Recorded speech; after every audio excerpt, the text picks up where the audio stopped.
Hi, YouTube family. Lisa A. Romano here, and just coming out of my meditation, so I figured I would, being that I was so inspired to make a video, I figured I would do it right away. I'm still in my meditation pose.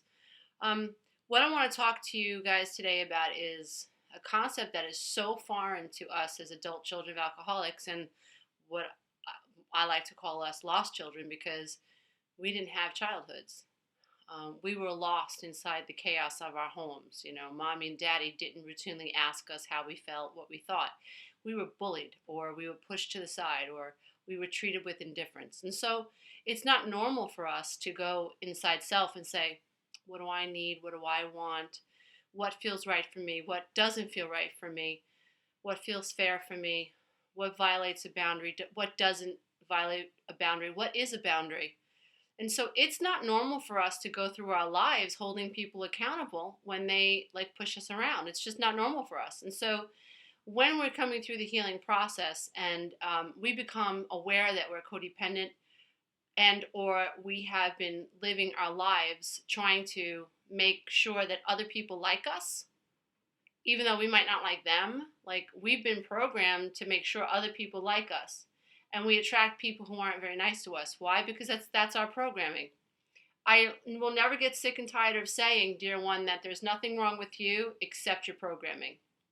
So if you've been taught to disown self, then how can your life be wonderful if you don't have a self? It can't, because you don't know what you like. You don't know what you don't like.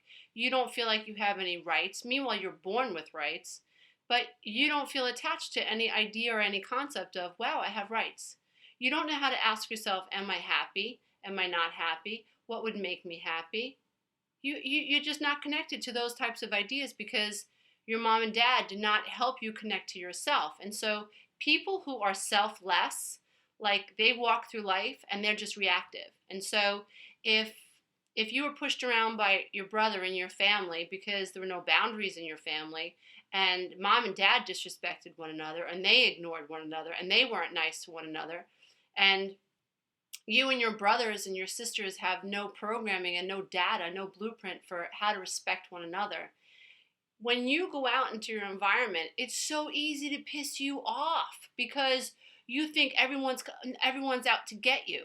And so when you start to feel angry, or if, let's say someone bumps into you at the grocery store, it happens all the time. Like you blow up and you overreact because you immediately feel like they're trying to take advantage of you. And that's how you felt growing up. And that was a reality. I mean, it was in my house. There was no respect for the siblings in my home. And unfortunately, in a lot of homes, in ACOA homes, we have the hero child that mom and dad love to glorify. We have the scapegoat child. We have the child that's trying to make everybody laugh and try to bring a sense of lightheartedness to this crazy dynamic. I mean, there are so many roles that we take on, and it's almost like the family unit becomes this organism, and an organism knows, and all the members of the organism know how they're supposed to act, and they act out these roles. And when we grow up, we don't stop playing those roles. So if we were the scapegoat, like I was the scapegoat, at least that's the way I felt. And so when I went to school, I had my hands up. I was ready for the next fight, because I was so used to being picked on. And so I was so overreactive in my everyday life that, even my friends would be like, what's up with you? Like, why are you so sensitive? And I was like, don't play with me. I know you were trying to make fun of me. I know that's not what you meant. And they were like, Lisa, you gotta relax. So we've got to learn to exercise internal boundaries as well as external boundaries, and understand that it's appropriate to express ourselves, but we also have to be able to check ourselves. See, if we're working out of the reactive mind, then we're running off our programming. And so all day, every day, we need to process information appropriately, okay? Some lady who bumps into me at the grocery store doesn't know me from Eve. I cannot presume she did it on purpose. Like, that's craziness. That's craziness. Now, I will have, when I was coming through this process, coming through the veil, as I like to say, and I was very early on in my recovery, I was still very reactive. I was coming through my divorce, And I was so used to being picked on by my ex-husband that I was in defensive mode, and his family was lying about me, and so I was getting accused of all these things that weren't true. So I didn't know when the next attack was going to come. Plus, I had issues with my own family; they walked away too.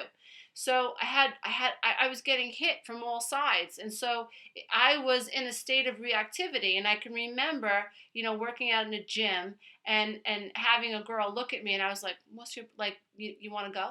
Like, what are you looking at? Like, I just immediately presumed she wanted to have an issue with me, and she didn't. Maybe she liked the color of my hair. Maybe she liked, I don't know, the way I was doing my triceps. I don't know. But looking back, I realized like I was looking for trouble because that's what I was tuned up for. Now, that's what happens to us when we are raised in homes that don't have boundaries. We're used to getting pushed around, so now we're reactive. We're in survival mode, and it's our norm to keep the dukes up. Okay, now you're a little bit smarter, and you're learning about this codependency thing, and that it's not okay to take care of other people unless you first learn how to take care of yourself. So it's not okay to honor other people unless you first honor yourself. Because if you honor others instead of honor yourself, you're not a part of that program. Like, you're not a part of that equation. How could you honor Tom and you don't have a self? Why? It doesn't make any sense. You came here to live your life experience. You came here to live the reality that you were meant to live. Like, what feels right for you, dear one? Now, so let's say you are new to this idea of boundaries. What we want to do is we need to start paying attention to how we feel, literally moment to moment. So I'll use my own life as a canvas. Now, I have 3 children. I have a middle daughter who likes to take my stuff. And so this morning she asked me, Mom, can I borrow your blow dryer? Because she left her blow dryer in Queens. Okay, so yes, you can use my blow dryer. Now, dear one, daughter of mine, put my blow dryer back. Okay, Mom. Okay. So now I know that I let her borrow my blow dryer, and I know that I told her, put my blow dryer back. Okay. So my kid uses the blow dryer, an hour goes back, 2 hours goes back, and she gets in the car and she leaves. She's gone. She took my blow dryer with her. So now I'm angry. I have a right to be angry at my child for not doing what we agreed upon. Now, I'm not going to call her and say to her, listen, you didn't put my blow dryer back, and to make it worse, you took it with you, so now I don't have a blow dryer. That's not what I'm going to do. I'm going to call my daughter and tell her, I want my blow dryer back immediately. If she says I can't, and it's understandable that she can't, okay, I'll let that go by. The next time my child wants to use my blow dryer, I'm going to do a couple of things. I'm going to stand next to her until she's done drying her hair, or I'm going to hound her before she leaves until she puts that blow dryer back, or I might decide not to let her use my blow dryer at all. And so that's a simple, silly way of trying to show you how you get to own what you feel. You have a right to be angry, right? The kid didn't do what you told you were going to do, and you have a right to set a boundary, and you have a right to play with it. Okay, so let's make it a little bit more extreme. Let's say you told your husband that you're done, that his drinking's got to stop, and if he doesn't go into therapy and start AA immediately, you're going to have to, something else is going to have to happen in the home. Okay. Let's say your husband says, yeah, Marge, I'm going to do it. Yeah. A week goes by, 2 weeks go by. You have a right to set a boundary. You have a right to say, I'm leaving, or you have to leave, or I'm going to an attorney. Something has to change. We've been living like this for 10 years. We've been arguing and not going anywhere. So what we have to learn to do is when we say boundaries are not yep, like little chihuahuas. That's not a boundary. Complaining about how you feel is not a boundary. That's telling someone how you feel. A boundary is a boundary. This is how I feel, and this is what I'm going to do if you don't do this, or vice versa, or this is what I think we should do, or this just does not feel right for me. I can't live like this anymore.